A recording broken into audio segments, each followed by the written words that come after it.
តាំងពីទូចម៉ែបង្រៀនឲ្យស៊ីអីអស់ពីចានបើក្មេងវាឆ្លាតហត់តែសន្ទូចក៏វាអាចស្ទូចត្រីបានយើឥឡូវនិយាយទៅអត់ឡើយក៏វាអាចស្ទូចត្រីបានដៃពីរជើងពីរបើគេធ្វើបានមិនក៏ឯងធ្វើមិនបានពាក់ស្បែកជើងផ្ទាត់គាត់អាចឆ្កែណាតែមើងងាយទេហៅខ្មោចដំជ័យជ្វាមកវាយគ្នាជាមួយពួកព្រាយជួយផងបងច័ន្ទមនីខ្ញុំតយពីដាក់ឲ្យអ្នកឯងចុកចម្រៀង KODOT សង្កាត់បឹងកក់ពីទុកអញក៏លុបដើរលើព្រះច័ន្ទអាចហៅខ្ញុំ Michael Jackson ដល់ថ្ងៃនេះព្រោះតែខ្ញុំតាន់ក្មេងយើងមានពូជពងសប្តាហ៍ទៅណាមកណាក៏យើងសំខាន់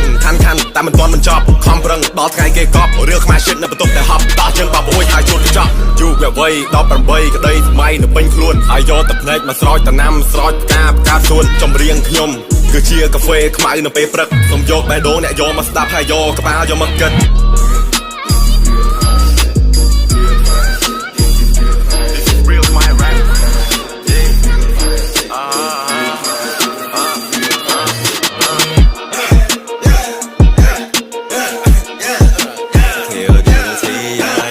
កំងកាហ្វេខ្មៅមួយយកក្តីសង្ឃឹម 100%